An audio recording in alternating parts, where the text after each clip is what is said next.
സ്വപ്നമില്ലെന്നുണ്ടോ?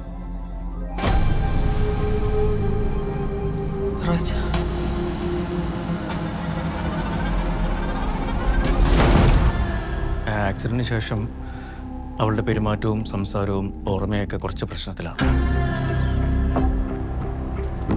പെയിന്റിങ്ങിനോട് മാത്രമേ അവള് താല്പര്യം കാണിക്കുന്നുള്ളൂ. അവൾക്കൊരു ബോഗൈൻവില്ല ഫിക്സേഷനോ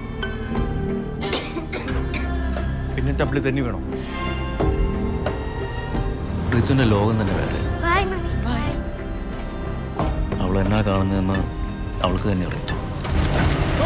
ഡോക്ടർ, ഞാൻ ഡേവിഡ് കോശി, തേനി ACP. ഇവരറിയോ?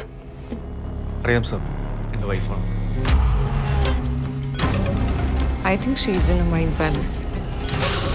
ഒന്നിലധികം പെൺകുട്ടികളെ കുറിച്ചുള്ള ഇൻവെസ്റ്റിഗേഷനാണ്. പോലീസിന് ആകെയുള്ള ലീഡ് ഈ ഛായ എന്ന് പറഞ്ഞ പെൺകുട്ടിയെ നിങ്ങളുടെ വൈഫ് ഫോളോ ചെയ്യുന്നതിന്റെ CCTV വിഷ്വലാണ്. സാർ സഹായത്തിന് വേറെ ആരെയും നോക്കും. പ്രീതു എന്തോ ഒളിപ്പിക്കുന്നുണ്ട് റോയ്സ്. അവൾ എന്തെങ്കിലും ഓർത്താലല്ലേ ഒളിപ്പിക്കേണ്ടതുള്ളൂ.